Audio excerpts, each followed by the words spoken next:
अक्षय अरे थांब ना, मी आणि कल्याणी सोबत येतोय. बाकीच्यांना जाऊ दे, भित्रे आहे ते. आणि मी तुझ्यासोबत नाही येणार असं तुला वाटतं का रे? अगं माधवी, तू कधीपासून या गोष्टीत विश्वास करू लागलीस? कल्याणी जराशी घाबरतच माधवीचा हात सोडवत बोलली, हे बघ माधवी, तुला जायचंय ना, तू जा बाई, मला सोड. चल ना नकटे. डोळे रागात करून, अक्षय सोबत मला एकटीलाच. आईबाबा कुठेच जाऊ देणार नाही. तुला तर माहीत आहे ना मी अक्षयवर किती प्रेम करते ते. माधवी, काका काकू, तसं पण तू या डोकं फिरल्या अक्षय सोबत जंगलाच्या आतल्या त्या भुतिया घरात जायचं म्हणताच तुला घरात कोंडून ठेवतील. आणि काय रे अक्षय, तुला अध्ययन करायचं आहे तर एखादा दुसरा टॉपिक घे ना. भूतामध्ये काय अध्ययन करशील? अक्षय थोड्याशा ॲटिट्यूडमध्ये बोलला, तुला ते कळायचं नाही. त्या घरात जाऊन मी हे सिद्ध करेन की भूत वगैरे काही नसतं. 1 दिवस 2 दिवस नाही तर पूर्ण 1 आठवडा मी तिथं राहून येईन. आणि पूर्ण कॉलेजमध्ये माझंच नाव अक्षय अक्षय. अरे मूर्ख, स्वप्ननगरीतून बाहेर ये. फेमस तर तू नक्कीच होशील, पण मरून की? आपल्या कॉलेजच्या अजून एका विद्यार्थ्याचा त्या भूत बंगल्यात मृत्यू झाला. किती लोकांचा बळी घेतलाय त्या घराने. तू विसरला? मागच्याच वर्षी आपला सिनियर कृपाल, त्याची बॉडी जंगलाच्या रस्त्यात भेटली होती. काय अवस्था होती त्याच्या शरीराची तुला ठाऊक आहे ना? कल्याणी तू. अक्षय मध्येच बोलता बोलताच थांबला. समोरून बाजी, विपुल, चंदू आणि प्रिया अरे अक्षय बोलत आले. बाजी बोलला, काय रे, तू त्या भुतिया घरात जायचं ठरवलंय असं ऐकलंय आम्ही. विपुल, हे अक्षय सांगणार रे, मलाही सोबत यायचंय. प्रिया, मला तर या ट्रिपची खूपच एक्साइटमेंट झाली आहे गड्या. आता पटकन बोल, जायचं कधी? अक्षय, म्हणजे मी एकटाच नाहीये, भूतांमध्ये विश्वास तुम्ही पण करत नाही. सर्वांना मध्येच थांबवत कल्याणी बोलली, अरे मूर्खांची टोळी, जसं पाणी आहे तसंच हवा आहे. ती दिसते का? नाही ना. तसंच देव आहे तर पिशाचेही आहे. देव मात्र दिसत नाही, पण जर पिशाच दिसला ना तर बघणारा व्यक्ती जिवंत राहत नाही. आणि तुम्ही जाताच कसे मी बघते ना, प्रत्येकाच्या घरी जाऊन सांगेल मी. सगळेच एकमेकांच्या तोंडाला बघू लागले आणि क्षणार्धात माधवीने कसल्या तरी वस्तूने कल्याणीच्या डोक्याला मारलं आणि कल्याणी बेशुद्ध झाली.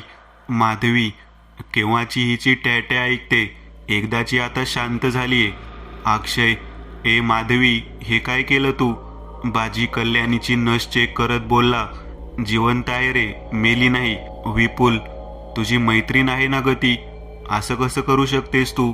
माधवी, अरे ही जर घरी गेली असती तर आपण ट्रिपला कसं जाऊ शकणार? आता उचला हिला. आणि मी म्हणते इथूनच आपण जंगलात जाऊया. संध्याकाळी कॉलेजला कोणीच नसल्यामुळे त्यांना जंगलात जाताना कोणीच पाहिलं नाही. अक्षय बोलला, अरे पण मला घरी जाऊन थोडं सामान आणायचं होतं. 1 आठवडा राहीन तर काही खानपान लागेलच ना. बाजी लगेच बोलला, आपल्याला तिथं लग्न लावायला नाही जायचंय. जाऊ, 1 दिवस राहू, तिथले काही फोटोज घेऊ, फिरू आणि घरी परत येऊन जाऊ. तसं पण आपल्याला प्रमाणित करायचंय की तिथून जिवंत परतू शकता. आणि आपण तर 7 जण आहोत, मग कसली भीती? कॉलेज स्टोअरूममधून त्यांनी लागतील त्या वस्तू घेतल्या व जंगलाच्या दिशेने चालू लागले. बेशुद्ध असलेल्या कल्याणीला पाडीपाडीने एक एक आपल्या खांद्यावर उचलत होता. दाट जंगल लागलं, अंधार झाला. किड्यांचा किरकिर आवाज येऊ लागला. मध्येच कुत्र्यांच्या रडण्याचा आवाजही येऊ लागला. टॉर्चच्या उजेडात कोयत्याने झाडांच्या समोर आलेल्या फांद्या तोडत अक्षय पुढे चालत होता व त्याच्या मागे हे बाकीचे. कल्याणीची हालचाल जाणवता चंदूने सर्वांना थांबायला लावलं. डोकं धरून ती आजूबाजूला बघू लागली तर गर्द काळोख, त्यात टॉर्चचा उजेड तिच्या चेहऱ्यावर पडत होता. दचकून ती उभी राहिली. आजूबाजूला फक्त दाट जंगलच जंगल. घाबरलेल्या अवस्थेत ती चेहऱ्यावर हात ठेवून रडू लागली. घाबरलेल्या अवस्थेत ती चेहऱ्यावर हात ठेवून रडू लागली. अक्षय तिच्या खांद्यावर हात ठेवत बोलला, घाबरतेस कशाला? सगळे आहेत ना सोबत. त्याचा हात झटकून ती बोलली, आधी हे सांग, माझ्या डोक्यावर कोणी मारलं? सर्वच माधवीकडे बघायला लागले. कल्याणीला खूपच राग आला. ती बोलली, मूर्ख मुलगी, तुझ्यामुळे मी या जंगलात फसलीये. तुझी हिंमत कशी झाली मला मारायची? आणि कल्याणीने माधवीच्या गळ्याला दाबण्याचा प्रयत्न केला. सर्वांनी कल्याणीचे हात सोडवत तिला समजावलं. ती रडू लागली. आपण नाही वाचणार. अक्षय, तुम्ही चुकीच्या ठिकाणी फसवून आणली मला. थोडा वेळ तिला समजावल्यानंतर ते पुढे चालू लागले आणि त्यांनी ते घर गाठलं. घर तसं साधंच होतं, पण मोठं होतं. घराला बघताच बाजीने आनंदी आरोडी मारली. ती पूर्ण जंगलात घुमली. चंदू बोलला, बाजी, ओरडू नकोस. आपण इथं शांततेत राहायला आलोय. रात्रीच्या या अंधारात आवाज ऐकून जनावर इकडे यायला नको. कल्याणी वेड्यासारखी हसत बोलली, काय जनावर जवळ यायला नको? अरे आपण जनावराच्या साम्राज्यात आलोय चंदू. खूप झालं. चला आता आतमध्ये जाऊन बघू कोणतं भूत आपली वाट बघतोय. अक्षय बोलला. आत जाताच त्या सर्वांना उग्र वास आला. तो वास एखादा मेलेला जीव असतो त्या वाणी होता. प्रियाला आणि बाजीला मळमळायला आलं. त्यांना पाणी पाजत सर्वांनी घरात प्रवेश केला. आत पाय ठेवताच पायाजवळून हवा त्यांना स्पर्श करत गेली. आता चंदूही घाबरला. हे काय होतं यार? अक्षय, अरे काय घाबरतोस? हवा होती बस. आत जाऊन जो तो टॉर्च लावून आजूबाजूला बघू लागला तर तिथंच भिंतीवर अक्षयची नजर गेली. तो जवळ जाऊन धूळ पुसून बघू लागला. कल्याणी त्याला बोलली, हे आपल्या गावाचे सावकार व त्यांचं कुटुंब. अक्षय, तुला कसं माहीत? कल्याणी, माझ्या आजोबांजवळ यांचे फोटोज होते. लहानपणी ते आम्हाला सावकारांच्या कुटुंबासोबत काय घडलं ते सांगायचे. अक्षय, नेमकं इथला इतिहास काय आहे? ते जर कळालं ना तर सर्व स्पष्ट कळेल ग. सांग ना, काय झालं होतं इथे? तुझे आजोबा काय म्हणायचे? चंदू खिडकीच्या बाहेर बघत होता. अचानक त्याला काहीतरी 4 पायांनी पळताना दिसलं. तो मागे सरकून घाबरत बोलला, ए विपुल, अक्षय, खिडकीच्या बाहेर काहीतरी दिसले रे मला, 4 पायांनी पळताना. अक्षय, असेल एखादं जनावर. जंगल आहे हे. खिडकी बंद करून इकडे ये. कल्याणी, ते जनावर नाही, आपला मृत्यू आहे. अक्षय घाबरत, अक्षय, कल्याणी, तू स्टोरी सांग ना. कल्याणी घाबरतच बोलू लागली. सावकार खूपच श्रीमंत होते, पण खूप वर्ष होऊनही त्यांना मूल होत नव्हती. मुलासाठी सावकाराच्या आईने दुसरं लग्न करून दिलं, तरीही मूल झालं नाही.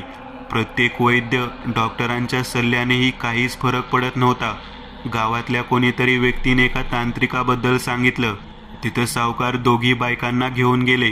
त्या तांत्रिकाने काहीतरी मंत्र जाप करून कसलं तरी औषध सावकाराच्या 2 बायकांना पाजलं. घरी आल्यावर लगेच दोघींना उलट्या झाल्या. सावकाराच्या आईला व बहिणीला खूप आनंद झाला. त्या दोघी या दोघींची खूप काळजी करू लागल्या.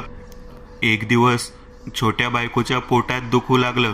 गावातल्या एका आजीला बोलावून तिची डिलिव्हरी केली तर मुलगी जन्माला आली. त्याच मुलीच्या नामकरणाच्या वेळी माझ्या आजोबांनी या सर्वांचे फोटोज काढले होते. सूर्यग्रहणाच्या दिवशी कोणीतरी सावकाराच्या घरी बातमी पोहोचवली की त्यांच्या मोठ्या बायकोच्या वडिलांचा देहांत झालाय. तिने अशा अवस्थेत घराबाहेर पाय ठेवताच ग्रहणाचा असर तिच्या पोटात असलेल्या बाळावर झाला. डिलिव्हरी होताच सावकाराची मोठी बायको वारली. जन्मता त्या बाळाला शरीरावर दाट केस होती, लांब नख होती आणि छोटे छोटे दातही होते. असं भयानक बघून सगळेच खूप घाबरले. सावकाराच्या आईने त्याला मारायला सांगितलं, पण कोणाचीच हिंमत होत नव्हती. पण सावकाराला तो हवा होता. मुलासाठी त्यांनी खूप प्रयत्न केले होते, म्हणून त्यांनी त्या विचित्र बाळाला स्वीकारलं. त्याच्या भयान आवाजाने तो हसत किंवा रडत पूर्ण घर हादरून जात.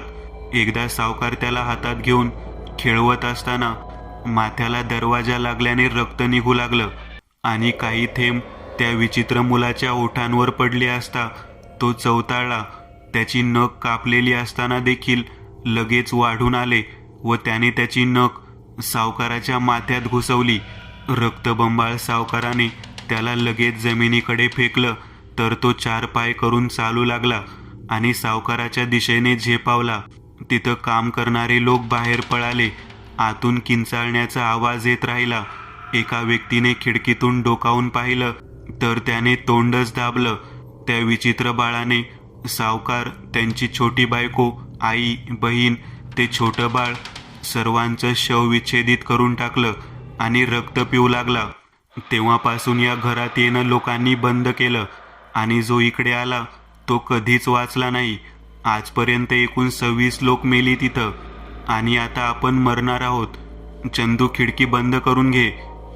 घराच्या मध्ये आग लावून 7ही जण शांततेत एकमेकांना बघत बसले. पूर्ण कथा संपल्यावर बाजी जोरजोरात हसू लागला व बोलला, काहीच तरी कल्याणी, ही स्टोरी खूपच जुनी पुराणी झालीये. तू त्यावर अजूनही विश्वास करते? कल्याणी, मी काहीतरी बोलते तर तुझ्या मागच्या कोपऱ्यात नीट टॉर्च लावून बघ. बाजीने टॉर्च लावून बघितलं तर तिथं मानवी हाडे पडलेली होती. 4 मोठ्या लोकांची तर एक लहान बाळाची. बाजीने तेही मस्करीत घेण्याचा प्रयत्न केला.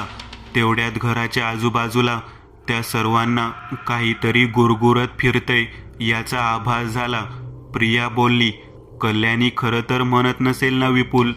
विपुल, एखादं जनावर असेल. हे जंगल आहे बहुतेक. माधवी, तुम्ही किती भित्रे आहेत. काहीच नाही इथं, काही भूत नाही तिथं, नाही जनावर, उगाच घाबरता. चंदू, हे अक्षय, मला काही ठीक नाही वाटत. मी जे बाहेर पाहिलं होतं ते अगदी कल्याणीने वर्णन केलेल्या विचित्र मानवासारखं दिसलं. अक्षय, चंदू, कशाला घाबरतोस? मी बघतो बाहेर काय आहे ते. थांब. कल्याणी, नको अक्षय, आता बाहेर नको जाऊ. आणि आज अजिबात नको जाऊ. आज अमावास्या आहे रे, आणि अमावास्येच्या रात्री प्रत्येक नकारात्मक वस्तूंची शक्ती वाढलेली असते. आज भूत प्रेतांचा दिवस आहे.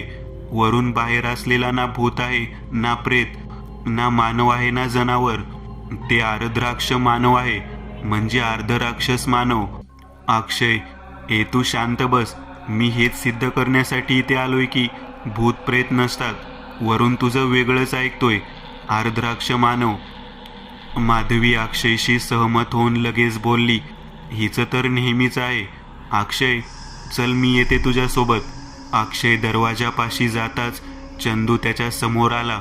मागून कल्याणी नको उघडू दार म्हणू लागली. चंदू बोलला, थांब अक्षय, कल्याणीची सहमती नसताना देखील आपण तिला इथं आणले. ती आता काहीतरी सांगते, ऐकून घे. दार नको उघडू असं मलाही वाटतंय. तुला भूत नाही हेच सिद्ध करायचंय ना? तो कॅमेरा घे आणि घराचे फोटोज घे. उद्या सकाळी घराबाहेरचे फोटो घे. अक्षय, ठीक आहे यार.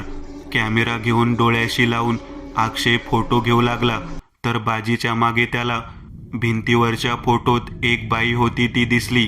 तो अचानकच दचकला. कॅमेरा खाली करून त्याने बाजीच्या मागे उघड्या डोळ्यांनी पाहिलं तर त्याला तिथं कोणीच दिसलं नाही. मनातच बहुतेक मला भास झाला असेल व परत कॅमेरा डोळ्याशी लावला तर यावेळेस त्याला फोटोतील प्रत्येक व्यक्ती दिसली. तो घाबरून कॅमेरा हातातून खाली पाडत मागे सरकला.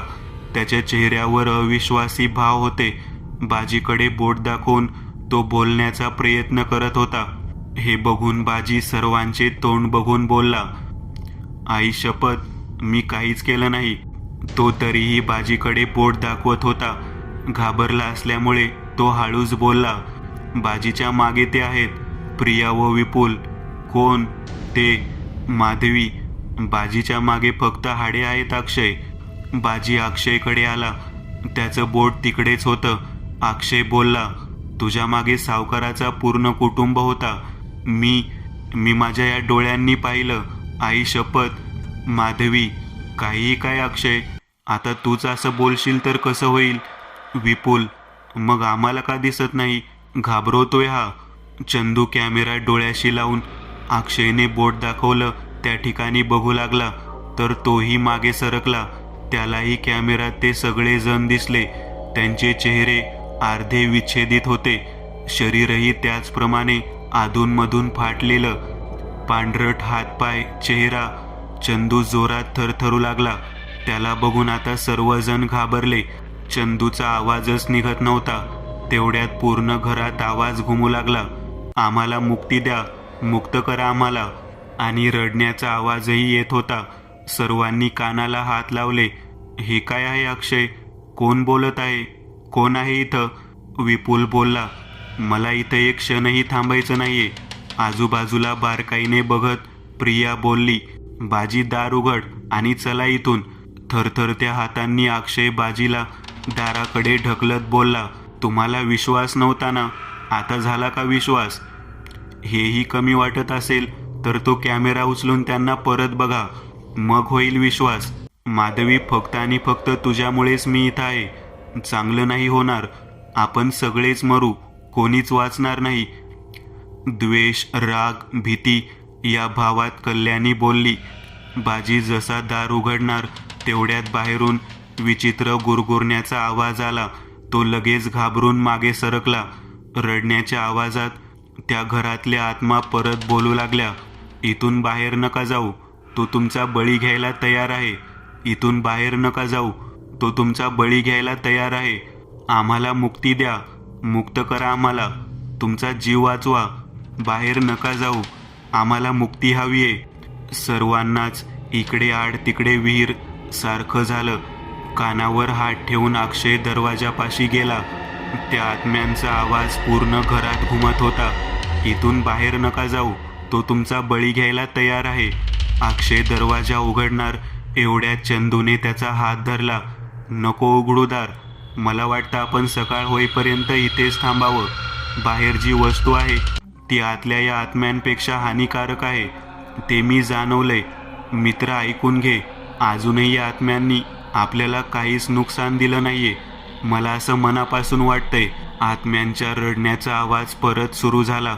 माधवी संतापताच चंदूला ढकलत दरवाजापाशी गेली व बोलली, तुम्ही मरा इथेच. मी आणि अक्षय चाललो. दरवाजा उघडत माधवीने तिचा पाय बाहेर टाकला. एवढ्यातच आर्द्राक्ष मानवाने तिच्यावर झेप घेतली. अति क्रूरतेने तिचं शरीर फाडून टाकलं व रक्त पिताना बघून अक्षय जागेवरच कोसळला. चंदूने धावत जाऊन थरथरत्या हातांनी फटाफट दरवाजा धाडकन बंद केला व अक्षयला मागे ओढत थरथरत्या हातांनी डोळ्यांवर हात ठेवून रडू लागला. बाजी व प्रियाही बेशुद्ध झाले. विपुल जागच्या जागी स्तब्ध उभा होता. त्यालाही एक भयानक स्वप्नासारखं जाणवलं व कल्याणीही खूप रडू लागली. तिच्या जवळच्या मैत्रिणीची इतकी क्रूर मृत्यू तिच्याकडून सहन होत नव्हती. भूतकाळातले माधवी सोबत घालवलेले एक एक क्षण तिच्या डोळ्यांसमोर येत होते. तशी तशी ती जास्त रडत होती.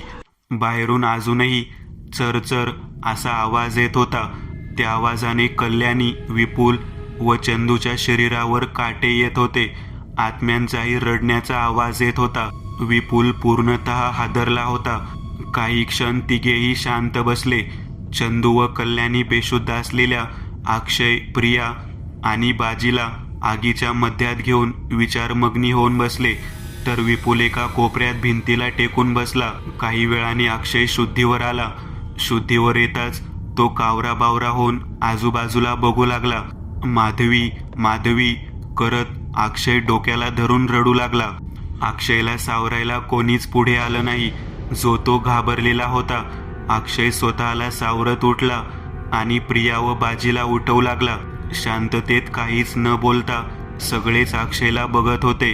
प्रिया व बाजी शुद्धीत आल्यावर अक्षयला बिलगून बिलगून खूप रडू लागले. मध्येच कोणाचा तरी हसण्याचा आवाज आला. तो विपुल होता. त्याच्या डोक्यावर माधवीच्या मृत्यूचा परिणाम झाला होता. तो वेड्यावानी हसतोय हे बघून सगळेच त्याच्या जवळ गेले व त्याला समजावू लागले. पण आता काहीच फायदा नव्हता. त्याच्या मेंदूवर परिणाम व खूप जास्त भीतीने तो वेडा झाला होता. मी तर तुम्हाला आणलंच का? सगळी चुकी माझीच आहे. मी गुपचूप निघालो असतो तर माधवी माझ्या मागे आली नसती. आमच्या बोलण्यात वेळ झाला नसता तर तुम्ही तिथं आलेच नसते व विपुलची अशी दशा झालीच नसती. सर्व काही माझंच चुकलं. अक्षय स्वतःला मारू लागला. स्वतःला दोष देणे बंद कर अक्षय. ते तर आम्हीच होतो जे तुला प्रोत्साहित करत तुझ्यासोबत यायला तयार झालो. यात तुझी काही चुकी नाही मित्रा. स्वतःला दोष नको देऊस. चंदू अक्षयला बोलला. आता आपण इथं नेहमीसाठी कैद झालोय. बाहेर तर मृत्यू आहेच, पण आतही विना जेवण पाणी आपण जगू नाही शकत. प्रिया बोलली. घाबरू नकोस प्रिया, सकाळ होताच आपण इथून बाहेर पडू. बाजी बोलला. तुम्ही विसरलात रे, सकाळ असो वा संध्याकाळ, या जंगलात येऊन कोणीच वाचलं नाही. दिवसाही तो आर्द्राक्ष मानव शिकार करू शकतो. आपण कसंही वाचू नाही शकणार. जर एखादा चमत्कार झाला तरच. कल्याणी, पण काहीतरी उपाय असेल ना आपल्याला वाचण्याचा. तुला तर तुझे आजोबा खूप काही या घराबद्दल बोलायचे ना, तर आठव ना ग काहीतरी उपाय. चंदूने कल्याणीला प्रश्न केला. एवढ्याना परत आवाज आला. आम्हाला मुक्ती द्या, मुक्त करा आम्हाला. या आत्म्यांना दुसरा शब्द बोलता नाही येत का रे? चिडाचिड होऊन बाजी बोलला. कल्याणीला युक्ती सुचली. ती त्या आत्म्यांशी बोलू लागली. आम्ही तुमची मदत करायला तयार आहोत. आम्ही देऊ तुम्हाला मुक्ती, पण त्याआधी तुम्हाला आमची मदत करावी लागेल. इथून सुखरूप या जंगलातून आम्हाला बाहेर सोडावं लागेल. मंजूर आहे का तुम्हाला? सोपं नाही, इतकं सोपं नाही. मुक्ती देण्यासाठी आम्हाला आमचा वंश पाहिजे. त्याच्याच हातांनी जर आमच्या या पडलेल्या हाडांचा अंतिम संस्कार केला तरच आम्ही मुक्त होऊ शकतो. आमचा वंश आणावा लागेल तुम्हाला, नाहीतर या घरात नेहमीसाठी कोंडून राहा. बाहेर आहेच मृत्यू. सगळे आता खूप काळजीत आले. आगीच्या आजूबाजूला बसून एकमेकांना बघू लागले. अक्षय बोलला. हे कसं शक्य आहे यार? यांचा एकमेव वंश तो बाहेर असलेला क्रूर आर्द्राक्ष मानवच जिवंत आहे आणि त्याला आणणं शक्यच नाही. मानवाला बघता क्षणीच तो त्याची निर्दयी हत्या करून टाकतो. माधवी नाही राहिली. यांच्या मुक्तीचा दुसरा उपाय नाही भेटला ना, तर आपणही याच घरात मरू व आपल्यालाही मुक्ती नाही भेटणार. काहीच न बोलता सगळेच खाली मान घालून मांडीला धरून बसले. आग विझत होती हे बघून चंदूने बाजूला असलेली थोडीशी लाकडे आगीत टाकली. अचानकच आत्म्यांचा आवाज येऊ लागला. धनी, आपलं बाळ, आपल्या बाळाला बघा धनी. त्या आत्म्यांच्या बोलण्यात आनंद वाटत होता. काय काय होत आहे कल्याणी? हे असे अचानकच आनंदी कसे झाले? त्यांना विचार ना तू, प्रिया बोलली. कल्याणी त्यांना विचारू लागली. ते बोलले, आमचं बाळ मुक्त होत आहे, आमचं बाळ मुक्त होत आहे. आणि बाळाच्या हसण्याचा आवाज येत होता. कल्याणीने खाली पडलेला कॅमेरा उचलून डोळ्याशी लावला तर तिला दिसलं की त्या बाईच्या हातात असलेल्या त्या छोट्या बाळाची आत्मा हळूहळू हवेत एका दिव्य उजेडाच्या अधीन होते. हळूहळू कॅमेरा खाली करत तिला कळतच नव्हतं कसं होऊ शकतं. बाकीचे कल्याणीला विचारू लागले, काय झालं ग? हे काय म्हणतात? आणि कॅमेऱ्यात दिसलं काय तुला? ती फक्त बोलली, मुक्ती. अक्षय, काय म्हणजे कळलं नाही. त्या बाळाला मुक्ती भेटली अक्षय. हे कसं शक्य आहे? आग, आत्म्यांना मुक्त करण्यासाठी त्यांच्या शरीराला जाळावं लागतं, असं म्हणत ती आगीत काहीतरी शोधू लागली. आणि बघताच तिने प्रश्न केला, आगीत लाकडं कोणी टाकली? मी. चंदू बोलला. कुठून टाकली दाखव. चंदू मागच्या कोपऱ्यात हात दाखवत. तिथंच बाकीचे हाडे पडलेली होती. कल्याणी खूपच आनंदी होऊन डोळ्यात पाणी आणून चंदूचे खांदे धरत बोलली, चंदू, तूच आहे सावकारांचा वंश. तुझ्या हातून त्या छोट्या बाळाच्या आत्म्याला मुक्ती भेटली. तू करू शकतो यांना मुक्त. चंदू आवाक झाला. पण हे कसं शक्य आहे कल्याणी? तूच तर बोलली ना की सावकाराला मूल होत नव्हती. जेव्हा झाली तर एक मुलगी, आणि तो बाहेर असलेला क्रूर आर्द्राक्ष मानव. मग हा चंद्रशेखर कसा काय यांचा वंश आहे? अक्षय बोलला. मला नाही माहीत हे सगळं अक्षय. मग विचार या सावकाराला. तेवढ्यात बाहेरून परत गुरगुरण्याचा आवाज येऊ लागला. सर्वेच एकमेकांजवळ येऊन चिपकून दरवाजाला बघत थरथर करत बसले. कोणीच चाचू करत नव्हता. विपुल बोलणार एवढ्यात चंदूने त्याच्या तोंडावर हात ठेवला. विपुल त्याच्या हाताला खूप जोरात चावत होता. आवाज निघू नये म्हणून चंदूने होठ व डोळे बंद केले. सूर्याची हलकी हलकी किरणे आता दिसत होती.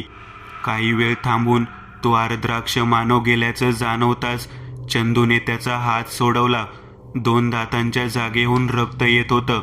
विपुलची अवस्था तशी होती. मग कोणीच काही नाही बोललं. थोडा वेळ बसून बाजी बोलला, आता मग जर कळालं आहे की चंदूच्या घराचा वंश आहे, तर वेळ कसली घालवताय? फटाफट त्याच्या हाडांना जाळा आणि या घरातून बाहेर व्हा ना. बाजी बरोबर बोलतोय, प्रिया बोलली. तुम्हाला कळलं नाही का? या आत्मा मुक्त होताच इथून नाहीशा होतील. मग आपल्याला वाचवेल कोण? तसं पण जर या आत्मा त्या अर्धराक्ष मानवाचा सामना करू शकल्या असत्या तर आतापर्यंत हे जंगल मुक्त झालं असतं व इतक्या लोकांचा जीव गेला नसता, अक्षय बोलला. चंदू तर त्याच्याच धुंदीत होता. बाकीचे काय बोलताय त्याला कसलीच सूद नव्हती. त्याच्या डोक्यात एकच विचार चालू होता की मी याचा वंश कसा काय होऊ शकतो, हे कसं शक्य आहे. वेगवेगळे विचार करत तो अचानक बोलला, जरा शांत व्हाल तुम्ही? सगळे चंदूचा असा रागीट स्वर ऐकून शांत बसले. सावकार साहेब, मला तुम्ही सांगू शकता मी तुमचा वंश कसा काय आहे? हे तर मलाही अवघड आहे बाळा. तुझे उत्तर तर तुझे आईबाबाच देऊ शकतात. आता आम्हाला मुक्त कर बाळा.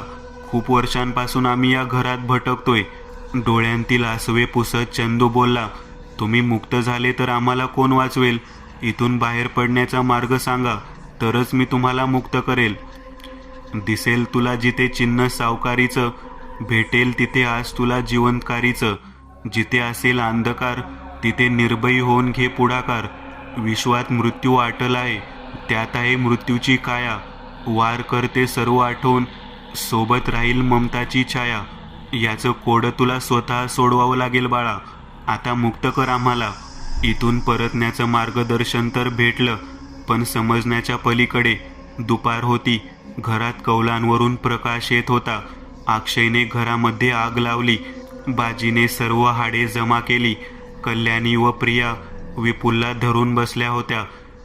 जास्त मोठी अग्निज्वार जर झाला तर घर जळण्याची भीती असल्याने चंदू आगीजवळ बसून एक एक हाडे टाकत होता आणि अक्षय कॅमेरा डोळ्याशी लावून बघत होता. एक एक व्यक्ती दूर होऊन दिव्य उजेडाच्या अधीन होताना त्याला दिसत होता. सावकार दूर होताना बोलत होता, आठवण ठेवशील चंद्रशेखर? सावकार कुटुंब मुक्त झाला होता. आता वेळ होती या घरातून मुक्त होण्याची.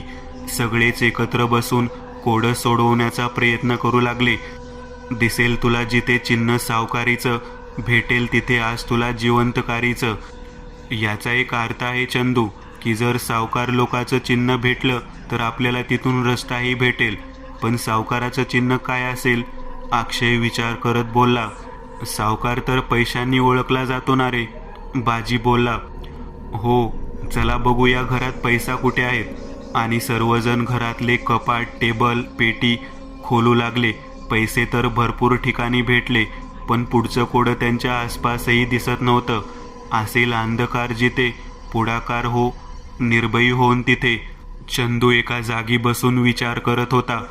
तेवढ्यात विपुल भिंतीवरच्या फोटोवर थुंकताना त्याला दिसला.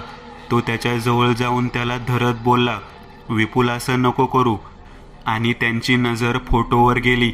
सावकाराच्या हातात सोन्याची काही शिक्के होती. त्याने लगेच सर्वांना तिथं हाक मारून बोलावलं. तो त्या सर्वांना बोलला, सावकाराचं चिन्ह म्हणजे फक्त त्याचा पैसाच नाही तर त्याचा रुबाब, रुतबाही असतो. आणि या फोटोला बघा. सावकार रुबाबात हातात सोन्याची शिक्के घेऊन उभा आहे. याच्या मागे नक्कीच काहीतरी असेल. त्याने फोटो बाजूला सरकावला तर तिथं खाली तहखाना होता. खाली काहीच दिसत नव्हतं. फक्त न फक्त दाट अंधार होता. या इतक्या दाट अंधारात कोणी कसं जाऊ शकतं? मला तर खूप भीती वाटते रे चंदू, प्रिया बोलली. घाबरायचं कारण नाही, आपल्याकडे टॉर्च आहे, अक्षय बोलला. टॉर्च लावून चंदू पुढे व त्याच्या मागे सर्वजण आत खाली उतरले. खाली उतरवून ते पुढचं कोडं सोडवू लागले. विश्वात मृत्यू अटल आहे, त्यात आहे मृत्यूची काया. याचा काय अर्थ होत असेल? विश्वात मृत्यू अटल म्हणजे काही जमत नाही रे चंदू, अक्षय बोलला. विश्वात मृत्यू अटल आहे म्हणजे हे बघा, पृथ्वी तलावावर जगणारा प्रत्येक जीव एक ना एक दिवशी मरतोच. विश्व म्हणजे पृथ्वी. अक्षय, चंदू, बाजी, आजूबाजूला टॉर्च लावून बघा. आजूबाजूला टॉर्च लावून बघा बरं, पृथ्वीसारखं काही दिसतंय का? प्रिया बोलली. टॉर्च लावून ते आजूबाजूला बघू लागले. त्यात बाजी बोलला, मला सापडली. पृथ्वी इथं आहे. भूगोल विषय शिकवताना लागतो ना पृथ्वीचा मॉडेल. शाबास. बाजी स्वतःचीच पाठ थोपटत बोलला. विश्वात तर प्रत्येक ठिकाणी मृत्यू अटल असते. तू या नकाशात शोधणार तरी काय रे? मृत्यूची काय आता कशी असते? बाजी नक्कीच याचाही अर्थ असेलच, आणि तोही इथंच जवळपास. चंदू आजूबाजूला बघत बोलला. व भिंतीवर त्याला काही मेलेल्या लोकांचे फोटो दिसले. हे कोणाचे फोटो आहेत? बहुतेक सावकारांचे पूर्वज असतील. असं बोलत कल्याणी बारकाईने त्या फोटोंना बघू लागली. त्यात एका फोटोखाली लिहिलेलं होतं, विश्वराव अटल सावकार. तिने तो फोटो लगेच खाली उतरवला व मागच्या बाजूने खोलून टाकला. त्यात तिला एक खंजर होतं, त्रिशूल सारखं. 3 टोक त्याला होती, पण ते थोडं वेगळंच होतं. याच्याने काय होईल? आणि तुला कसं कळलं की इथं आपल्याला काही भेटेल? चंदू प्रश्नार्थक नजरेने तिला बोलला. विश्व म्हणजे विश्वराव, मृत्यू म्हणजे ते मेलेले आहे. अटल विश्वरावांच्या वडिलांचं नाव होतं. माझ्या डोळ्यांसमोर लगेच कोडं आलं, आणि पुढचं कोडं, त्यात आहे मृत्यूची काया, ते म्हणजे हे खंजर. आणि प्रश्न असा आहे की हे खंजर काय कामाचं? तर हे नक्कीच त्या अर्द्राक्ष मानवाचा विनाश करण्यासाठीच बनवलेलं असेल. पण त्याचा विनाश कोण करणार? एका झटक्यात तो निर्दयतेने हत्या करतो. आपल्यामधून कोणाची हिंमत नसेल त्याच्या समोर जायची. चंदू बोलला. तूच जाशील. तू या कुटुंबाचा वंश आहे. नक्कीच त्या अर्द्राक्ष मानवाला तूच मारू शकशील. शेवटचं कोड आठव. वार करते सर्व आठवून. सोबत राहील ममताची छाया. तुझी आईची छाया तुझ्या सोबत राहील. माझी आई मेली नाहीये कल्याणी, ती जिवंत आहे. चंदू रागातच बोलला. पण जर ती तुझी आई नसेल तर? तू सावकाराचा वंश आहे. काय माहीत तुझी आई? बस कल्याणी, पुरे आता. माझ्या आईबद्दल एक शब्दही नको. मला माझा जीव भला आहे. मी अजिबात अर्द्राक्ष मानवाचा शिकार व्हायला बाहेर जाणार नाही. त्या दोघांना शांत करत अक्षय बोलला. आधी वर चला, या तहखान्यात जीव गुदमरतोय. प्रिया विपुलला सोबत घे. चल विपुल. बोलत मागे वळली तर विपुल जागेवर नव्हताच. सर्वांना विपुलचा आवाज वरून येत होता. डोक्याला हात लावत अक्षय फटाफट पायऱ्या चढून वरती गेला. बाहेर येऊन तो बघतो की भरपूर वेळ झाला होता. संध्याकाळ झाली होती. त्याच्या मागोमाग सगळेच वरती आले. विपुलला दरवाजापाशी बघताच सर्वांनी ओरडून पुढे हात केला. पण विपुल हसतच दरवाजा उघडून बाहेर पडला. काल रात्रीचं दृश्य आठवून कोणाचीही दरवाजापाशी जाण्याची हिंमत झाली नाही. विपुल बाहेरच उभा होऊन खाली असलेल्या माधवीच्या विच्छेदित शरीराला बघून रडू लागला. तो सर्वांना बाहेर बोलवत होता. 15 मिनिट वाट बघून मग अक्षयने विपुलला आत आणण्यासाठी बाहेर पाय ठेवला. आता रात्र झाली होती. टॉर्च चालू करून बाकीचे एकमेकांना खेटून उभे होते. अक्षय इकडे तिकडे बघत विपुलला घरात ओढत होता, पण तो तिथंच उभा राहून रडू लागला. त्याला मनवत अक्षय बोलला, विपुल, तुला जे पाहिजे ते मी तुला देईन, पण. आणि तेवढ्यातच आर्द्राक्ष मानवाने अक्षयवर झेप घेतली. विपुल खाली पडून गेला. कल्याणी, चंदू, बाजी व प्रिया एक स्वरात जोरात अक्षय बोलत ओरडले. जो तो थरथरू लागला. विपुल पाय झटकत झटकत मागे सरकत होता आणि अक्षय वेदनेने ओरडत होता. आपल्या तीक्ष्ण नखांनी अक्षयची छाती चिरून आर्द्राक्ष मानव त्याचं रक्त पिऊ लागला. अक्षय जोरजोरात ओरडत होता. वेदनेने भरलेला त्याचा आवाज घरात असलेल्या प्रत्येक जणाच्या अंगावर काटे आणत होता. हळूहळू अक्षयचा आवाज मंद होत गेला आणि शेवटी नाहीसा झाला. विपुल अजूनही पाय झटकत झटकत मागे दरवाजाकडे येत होता. त्याच्याकडे कटाक्ष टाकत आर्द्राक्ष मानव एक एक पाऊल पुढे टाकत येत होता. विपुल काहीच बोलत नव्हता आणि त्याच्यावर झेप घेणारच एवढ्यात चंदूने त्याच्या हातावर कोयत्याने वार केला. विचित्र किंचाळी देत तो मागे झाला. याच्याने काहीच फरक नाही झाला. डोळे लाल करत आकाशाकडे बघत तो आर्द्राक्ष मानव जोरात ओरडला व चंदूच्या दिशेने हळूहळू धबधब पाय टाकत येऊ लागला. चंदूने एक नजर अक्षयवर टाकली व एक नजर माधवीच्या विच्छेदित शरीरावर. त्याने डोळे मिटून घेतले आणि त्या दोघांसोबत घालवलेले क्षण आठवले आणि त्यांची निर्मम मृत्यूही. जसाच तो अर्धराक्ष मानव जवळ आला त्याने त्याच्या छातीवर कोयत्याने वार केला. त्याची नख चंदूच्या उजव्या हाताला लागली. शेवटी आता त्याचा अंत झाला असं अजिबात नव्हतं. तो अर्धराक्ष मानव पुन्हा किंचाळत उठला. चंदूला कळत नव्हतं की हा परत कसा उठू शकतो. चंदू हात धरून खाली पडलेला होता. तेवढ्यात कल्याणी बोलली, चंदू कोयत्याने नाही, ही घे खंजर, याच्याने वार कर. आणि खंजर त्याच्याकडे टाकलं. यावेळी अतिगतीने अर्धराक्ष मानव चंदूकडे धावत आला.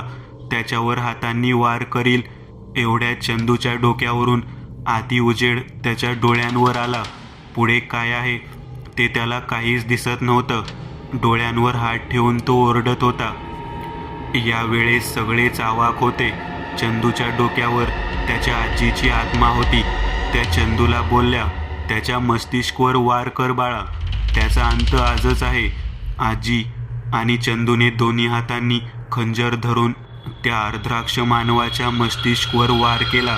तो भयानकरित्या किंचाळत होता, तडफडत होता. त्याच्या आवाजात केविलवाणी वेदना होती. त्याच्या आवाजात केविलवाणी वेदना येत होत्या, पण त्या वेदना माधवी व अक्षयच्या वेदनांपेक्षा कमीच होत्या. आणि काही वेळा त्या अर्धराक्ष मानवाचा आवाज नाहीसा झाला आणि तो राग झाला. त्याच्या मृत्यूने जंगल मुक्त झालं होतं. सर्वांनी मोठा श्वास घेतला. आजी, तू माझ्या मदतीला आलीस ग. वार कर ते सर्व आठवून सोबत राहील ममताची छाया. या कोडाचं उत्तर भेटलं ना बाळा. तू संकटात असशील आणि मी नाही येणार तर ती माया कसली रे बाळा. लगेच चंदूच्या आजीच्या बाजूला सावकारही त्याचप्रमाणे तेजस्वी उजेड घेऊन समोर आले व बोलले, मला माहीत होतं तू करून घेशील. माझ्या घरी असं बाळ जन्माला आल्यावर मी खूप काळजीत पडलो होतो. म्हणून याच्या जन्मानंतर मी त्या तांत्रिकाकडे गेलो. तिथं जाऊन मला कळलं की हे बाळ भविष्यात संकट होणार. म्हणून मी याचा अंत होण्यासाठी हे खंजर तांत्रिकाकडून बनवून घेतलं व खंजर नष्ट होऊ नये म्हणून त्याला लपवून ठेवलं. याला या खंजरने लहानपणी मृत्यू नव्हती, तो मोठा झाल्यावरच त्याला मारणं होतं. पण मी तुमचा वंश कसा काय आहे? चंदू बोलला, तू याचाच वंश आहे बाळा. सावकारांनी माझ्याशी लग्न केलं होतं, पण मी खालच्या जातीची होती म्हणून यांच्या आईवडिलांनी मला स्वीकारलं नव्हतं. मी गर्भवती होती, पण कोणालाच न सांगता हे गाव सोडून दुसऱ्या गावात राहायला गेली. त्यामुळे यांना माहीत नव्हतं की मी गर्भवती आहे. तिथं सगळं माहीत असूनही तुझ्या आजोबांनी माझ्याशी लग्न केलं व मी तुझ्या आईला जन्म दिला आणि तिचा तू मुलगा म्हणजेच सावकाराचं रक्त. आजी आणि चंदू खाली बसून रडू लागला व बोलला, माझ्या मित्रांनी तर जीव गमावला ना ग. अक्षय आणि माधवी, हे भार कसं सांभाळेल मी? तेवढ्यात अक्षयचा व माधवीचा आवाज त्या सर्वांना ऐकू आला. रडतोस कशाला चंदू? अरे मित्र, आम्ही नेहमी तुझ्या सोबतच राहू. कोणीच दिसलं नाही. मग चंदूने आसवे पुसत आतून कॅमेरा आणला व डोळ्याशी लावून पाहिला तर अक्षय व माधवी हसत एकमेकांजवळ उभे होते. ते बोलले, आता एकच काम कर मित्रा, आमच्या शरीराला आमच्या घरी पोचवून दे. अंतिम संस्कार झाल्यानंतरच आम्हाला मुक्ती भेटेल. आणि ते सर्व हवेमध्ये नाहीसे झाले. चंदू गुडघ्यांवर बसून रडू लागला.